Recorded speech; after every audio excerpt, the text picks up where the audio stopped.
কবি লিখেছিলেন, মেঘ দেখে কেউ করিসনে ভয়, আড়ালে তার সূর্য হাসে।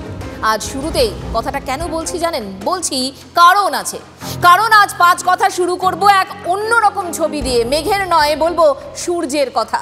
কান্না নয়, হাসির কথা। কারণ ঈশান কোণে আজ মেঘ জমেনি, আজ জমেছে শুধুই কথা, বা বলা ভালো আধো বুলি। নিষ্পাপ, অসাধারণ, বিশেষণ অনেক দেওয়া যায় ঈশানকে নিয়ে। কি সে ভাবছেন তো কি এমন করছে? না, আর কথা বাড়াবো না, বরং দেখুন এটা। ডেট অফ বার্থ কত? ডেট অফ বার্থ 5/2/2000 দেখুন। তুমি পড়াশোনা করো? কোথায় পড়াশোনা করো? ওই স্কুলে। স্কুলে পড়ে ঈশান। পড়ে, লেখে, শেখে। বয়স মোটে 2 বছর 8 মাস। খাতায় কলমে তাই এখনো কোনো স্কুলেরই পড়ুয়া নয় সে, তবে মন প্রাণ পড়ে থাকে স্কুলেই। এই বয়সে দিব্যি বলে দেয় কত সাধারণ জ্ঞানের কথা। প্রশ্ন করলেই হলো, গড় গড়িয়ে চলতে থাকে উত্তর। ভারতের সংবিধান কে লিখেছে? আম্বেদকর। আম্বেদকর।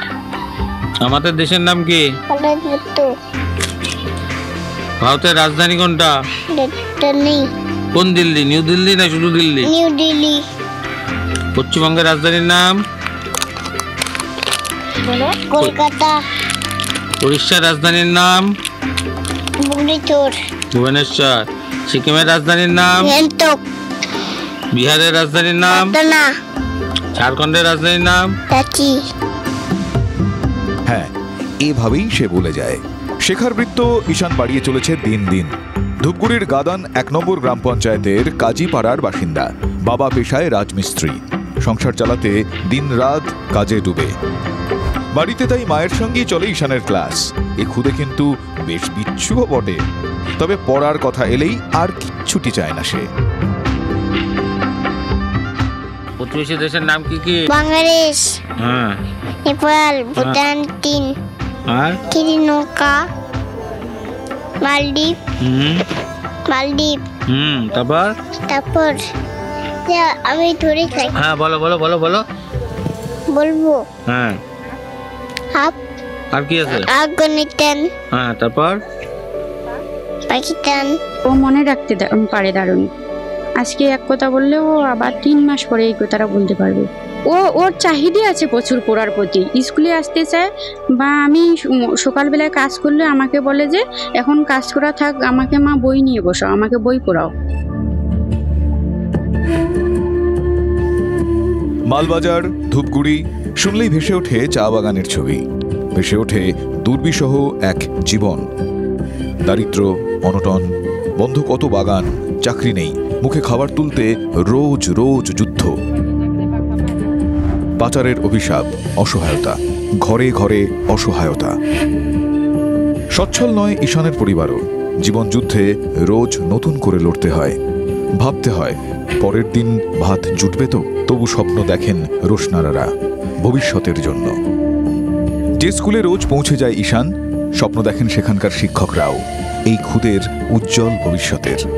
আমার স্কুলে কিন্তু এই বয়সের অ্যাডমিশন হয় না, তো সেই বাচ্চাটা এই পাশে একটা আমাদের অঙ্গনওয়াড়ি সেন্টার আছে, সেখানে আসে। আস্তে আস্তে ওর এমন একটা অভ্যাস হয়ে গেছে যে আমার স্কুলে ছাড়াও আসে না, এখানে আসে এবং এখানে পড়াশোনাও করে। বিশ্বকে জানতে বুঝতে মশগুল ঈশান। জীবন তাকে কঠিন প্রশ্নপত্রই যে দেবে সে আর বলতে। মুখে সোনার চামচ নিয়ে জন্মালে আলাদা কথা ছিল, তবে ঈশান কিন্তু মেঘ হয়ে ঝরে যেতে নারাজ। স্বপ্ন যে তার সূর্যের মতোই ঝলমলে। আগামীতে দেখি ও তো পুলিশ অফিসার হতে চায়। এখন থেকে বলে, আমি শিখিয়ে দেইনি কোনোদিনও, নিজের থেকে বলে যে আমি পুলিশ অফিসার হব, IPS। ধূপগুড়ি থেকে রনি চৌধুরীর রিপোর্ট, TV9 বাংলা। ইচ্ছে পূরণ হোক, সফল হোক স্বপ্ন। আমাদেরও প্রার্থনা এটাই যে ঈশানের ভবিষ্যৎ যেন উজ্জ্বল হয়। তবে কয়েনের একটা দিক দেখলেই তো হবে না। অঙ্গনওয়াড়ি কেন্দ্র, সেখান থেকেই কিন্তু পাশের স্কুলে প্রথম পা রেখেছিল ছোট্ট ঈশান। কিন্তু দক্ষিণ 24 পরগনার ভান্ডারিয়া গ্রাম পঞ্চায়েতের চামনি এলাকা, সেখানে তো অঙ্গনওয়াড়ি কেন্দ্রই হাওয়া। ঠিক শুনেছেন, আর এটাই কয়েনের উল্টো দিক, যা এবার দেখাবো আপনাদের। 1 দিন নয়, 4 বছর ধরে বন্ধ অঙ্গনওয়াড়ি কেন্দ্রের পড়াশোনা, শুধুই মেলে খিচুড়ি, ব্যাস সেটুকু নিয়েই ফিরে চলে যান বাবা মায়েরা। পড়াশোনা সে আবার কাকে বলে, ব্যাপারখানা এমনই দাঁড়িয়েছে। স্থানীয়দের বক্তব্য, আমফান ঝড়ে লণ্ডভণ্ড হয়ে গিয়েছিল স্কুলটি, তারপর থেকেই পড়াশোনা একেবারে শিখে উঠেছে। কবে থেকে স্কুল বন্ধ রয়েছে? এই 4 বছর। এবং যে আইলা ঝড়ে আগে ভাঙা পড়েছিল, এমনি তবু করতাম, মানে প্লাস্টিক কালো কাগজ দিয়ে ওর মধ্যে করতাম, তারপরে একদম উঠে যেত।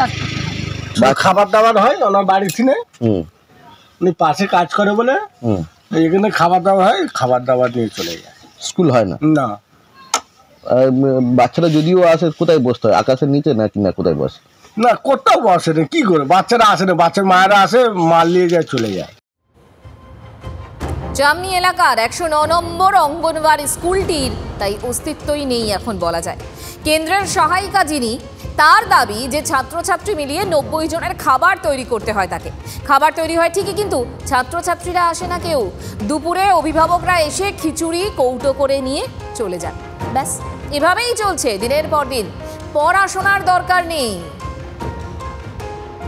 এই সরকার যতক্ষণ থাকবে ততক্ষণ চলবে, এই সরকার যতক্ষণ না যাবে ততক্ষণ কোনো মানুষ নিস্তার পাবে না। একটা ছোট্ট শিশুও তার খাদ্য পাবে না, টাইম মতো শিক্ষা পাবে না, ঠিক বেকার যুবক যুবতীরা চাকরি পাবে না। বহু অভিযোগ আছে, আর বহু জায়গায় আমফানের টাকা এসেছিল, যেখানে স্কুলগুলো চলতো কিছু জায়গায়, সেখানে চাল উড়ে গেছে, সেই টাকাগুলোও আত্মসাৎ করেছে। অনেক জায়গায় স্কুল নেই। আমি জানি না এরা মানবিক নয় তো। বেশ, বিরোধীদের সুর তো শুনলেন, আর শাসক পক্ষ পঞ্চায়েত যা শাসক দল তৃণমূলের দখলে, তারা কি বলবেন? একটা অঙ্গনওয়াড়ি কেন্দ্র এলাকার গরিব গুরবো মানুষগুলোর বল ভরসা, বাচ্চাদের অ আ ক খ টুকু শেখানোর পথটা যেখান থেকে শুরু, সেটাই তো বন্ধ, বছরের পর বছর বন্ধ। পড়ুয়ার সংখ্যা নেহাত কম নয়, তাদের ভবিষ্যৎ নিয়ে কেন ছেলেখেলা চলছে রাজ্যে? অঙ্গনওয়াড়ি কেন্দ্র কি এত হেলাফেলার যে চললেও হয়, না চললেও কোনো সমস্যা নেই? শুধুমাত্র খিচুড়ি দেওয়াটাই কি কাজ একটা অঙ্গনওয়াড়ি কেন্দ্রের? আর এই কেন্দ্রের নতুন ঘর তৈরির কাজ চলছে, কিন্তু কাজ শেষ হতে আর কতদিন? দীর্ঘ 4 বছরেও কেন চালু করা গেল না কেন্দ্রটি? সময়টা তো কম নয়। এলাকার মানুষ কিন্তু বলছেন, অঙ্গনওয়াড়ি কেন্দ্রের এই দুরবস্থার কথা তারা বারবার জানিয়েছিলেন, পঞ্চায়েতে জানিয়েছিলেন, আগে যিনি প্রধান ছিলেন তাকেও বলা হয়েছিল অনেকবার, কিন্তু রেজাল্ট কি হলো? প্রধানকে যখন ছিল, আমি প্রধানকে বলছি, মামা আমাদের দেশে তো স্কুলটা কি হবে না? বলে বলতে হবে কেন, আমি ঘরের ধারে আছি, আমি সকাল হলে দেখতে পাই, বলতে হবে কেন?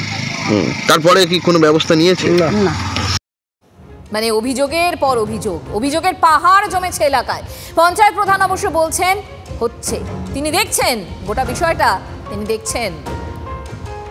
আমি মেম্বারের সঙ্গে কথা বলেছি, বুথের যিনি সদস্য আছেন তার সঙ্গে কথা বলেছি, এবং তাদেরকে ঘর দেখতে বলেছিলাম। ইতিমধ্যে তারা ঘরও দেখেছে, যাতে বাচ্চারা আপাতত সেখানে পঠন পাঠন করতে পারে, সেদিকে আমরা দেখেছি। এবং যাতে ওই স্কুলটি পুনরায় নির্মাণ করা যায় সে ব্যাপারে আমাদের ঊর্ধ্বতন নেতৃপক্ষ সহ আমরা পঞ্চায়েত সমিতির বিভিন্ন দপ্তরে আলোচনা করেছি, এবং যাতে সেটা সঠিকভাবে করা যায় সেদিকে আমরা চেষ্টা করছি। মানে হচ্ছে হবে করেই চলছে। 4 বছর এভাবেই কেটে গেল। বাচ্চাদের পড়াশোনা, সেসব নিয়ে অত ভাবাভাবি করে কি হবে বলুন তো? স্বপ্নের উড়ান নেওয়ার আগেই ধুলোয় লুটোচ্ছে ভবিষ্যৎ। নতুন কেন্দ্রের কাজ শুরু হলেও শেষ হওয়ার নামগন্ধ নেই। কবে শেষ হবে দেখার দায় কার? অঙ্গনওয়াড়ি কেন্দ্র যাতে ঠিকমতো চলে, পড়াশোনা হয়, সেটা কে দেখবে? প্রশ্ন এমন অনেক আছে, কিন্তু উত্তর নেই। সেটা আজও অন্ধকারে, ঠিক এখানকার পড়ুয়াদের ভবিষ্যতের মতো।